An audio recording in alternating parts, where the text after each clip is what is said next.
Alors, si je souhaite alimenter et générer des ondes ultrasonores à l'aide de l'émetteur que voici, je vais donc devoir l'alimenter en 15 volts continu.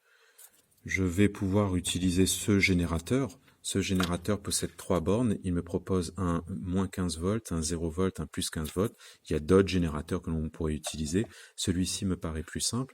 Nous n'utiliserons pas du tout la borne moins 15 volts, mais uniquement la borne 0 volts et la borne 15 volts. Donc les couleurs correspondent, c'est-à-dire qu'ici, même si on a un petit entourage blanc pour signaler la borne, ça reste malgré tout un tour noir qui correspondra au tour noir qui est ici. Le tour jaune correspondra au tour jaune qui est ici. Pour respecter les couleurs, même si on est d'accord que la couleur du câble n'a que d'importance que pour les normes, on va ici brancher à l'aide d'un fil rouge le plus 15 volts jusqu'à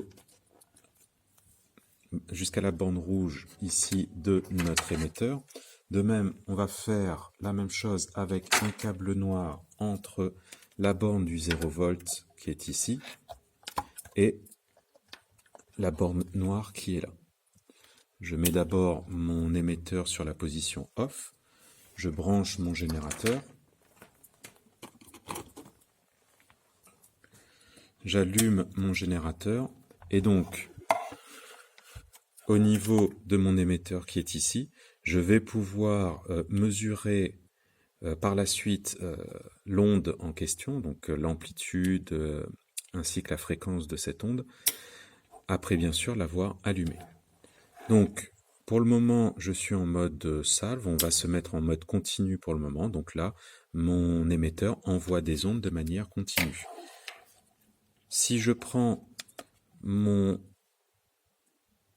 sonomètre, donc qui affiche pour le moment, lorsque je ne suis pas en train de parler, une valeur de 38 décibels à peu près. Donc on va changer le calibre pour pouvoir se mettre sur le calibre le plus adapté. Donc 38 décibels à peu près, 39 décibels à peu près lorsque je suis en train de parler. Si je me place face à mon émetteur, je mesure environ 72 décibels. Si j'éteins l'émetteur, je reviens sur la valeur d'environ 39 décibels. Donc voilà comment on alimente cet émetteur simple. On peut utiliser le générateur qu'on appelle générateur plus 15 moins 15 en n'oubliant pas de ne brancher des fils que dans la borne 0 volts et dans la borne 15 volts. Alors comment brancher le récepteur à un appareil de mesure? Ce sera donc un multimètre ou un oscilloscope. Ici, nous allons le brancher à l'oscilloscope. Pour ce qui est du branchement du câble sur l'oscilloscope, je vous renvoie à la vidéo sur l'oscilloscope directement. Ici, donc, on va tout simplement prendre l'extrémité du câble que l'on voit ici et on va mettre la borne rouge au niveau du câble rouge et la borne noire au niveau du câble noir. Il y a un sens, histoire d'être en phase avec le signal qui va arriver. Donc ici, nous voyons le signal qui est en sortie de notre récepteur. Notre récepteur va transformer l'onde ultrasonore qui va arriver en tension électrique. Cette tension électrique, je vais pouvoir l'observer sur l'oscilloscope. Là, pour le moment, il n'y a pas d'onde ultrasonore, donc bien sûr, pas de signal ou un signal nul. À partir du moment où je vais mettre et allumer ma source ultrasonore, je me rends compte qu'il y a un signal qui apparaît. Ce signal, je ne le vois pas correctement. Donc là aussi, pour ce qui est du réglage des boutons de l'oscilloscope, pour avoir un signal qui est observable, je vous renvoie directement à la série de vidéos sur l'oscilloscope. Là, je vais tout simplement modifier l'échelle à la verticale, mais aussi l'échelle à l'horizontale pour avoir l'observation d'un signal ici qui est sinusoïdal. Donc je reçois ici un signal sinusoïdal. Je vais changer un petit peu les réglages de mon émetteur. Donc là, par exemple, j'augmente à la fois le signal et pour qu'il ne dépasse pas l'écran, je change l'échelle au niveau de l'écran. Je continue de tourner dans le même sens et on se rend compte que le signal a une amplitude qui est de plus en plus faible. Donc c'est bien ce que l'on disait au début de cette vidéo. Le bouton potentiomètre ne permet pas donc d'avoir un réglage fin de l'amplitude. On n'a pas le maximum d'amplitude à la fin de la course du potentiomètre, mais plutôt au milieu. Donc il est préférable de le savoir. Si je me mets en mode salve et que je change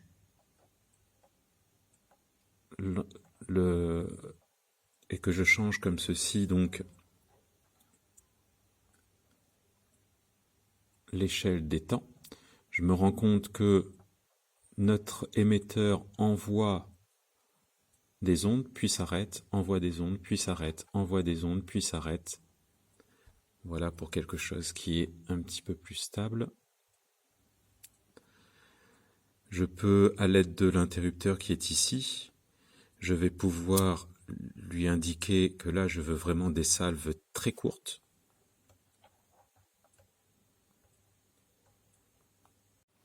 Si je souhaite utiliser l'émetteur simple, ce n'est pas le générateur plus 15, moins 15 que je vais utiliser, mais bien un générateur de fonction, c'est-à-dire que je vais devoir lui indiquer comme signal d'entrée une tension sinusoïdale de fréquence 40 kHz et qui devra avoir une amplitude maximale de 20 volts. Donc je vais d'abord régler l'appareil, donc là je suis sur 10 kHz, je vais lui indiquer que je veux une fréquence de 40 kHz. En termes de tension, je vais me placer sur une tension sinusoïdale de 18 volts crête à crête, c'est-à-dire un maximum de 9 volts et un minimum ici de moins 9 volts. De la même façon, je vais brancher le fil rouge donc à l'une des bornes. Là, les deux bornes sont strictement équivalentes, il n'y a pas de sens, pas de plus, pas de moins. Et l'autre borne, je vais brancher au niveau de la borne moins du générateur. Donc pour le moment, rien n'est allumé, c'est pour ça qu'il n'y a pas de signal obtenu au niveau du récepteur. Il va falloir que j'appuie sur le bouton ban, ici pour banane, pour obtenir un signal. Donc là, on se rend compte que le signal n'est pas du tout adapté à l'affichage de l'oscilloscope, ou plutôt l'affichage de l'oscilloscope n'est pas du tout adapté au signal. Donc on va changer un petit peu les échelles, aussi bien à la verticale qu'à l'horizontale, pour à nouveau observer le signal qui aura été reçu à l'aide du capteur. Donc là, on est dans cette configuration-là. Le générateur produit un signal électrique qui est envoyé à l'émetteur. L'émetteur se charge de transformer le signal électrique en onde acoustique qui se propage dans l'air. Le récepteur qui est ici reçoit cette onde acoustique et fait le travail inverse, c'est-à-dire qu'il va transformer l'onde acoustique en signal électrique. Ce signal électrique, je vais ensuite pouvoir l'observer et l'analyser à l'aide de l'oscilloscope.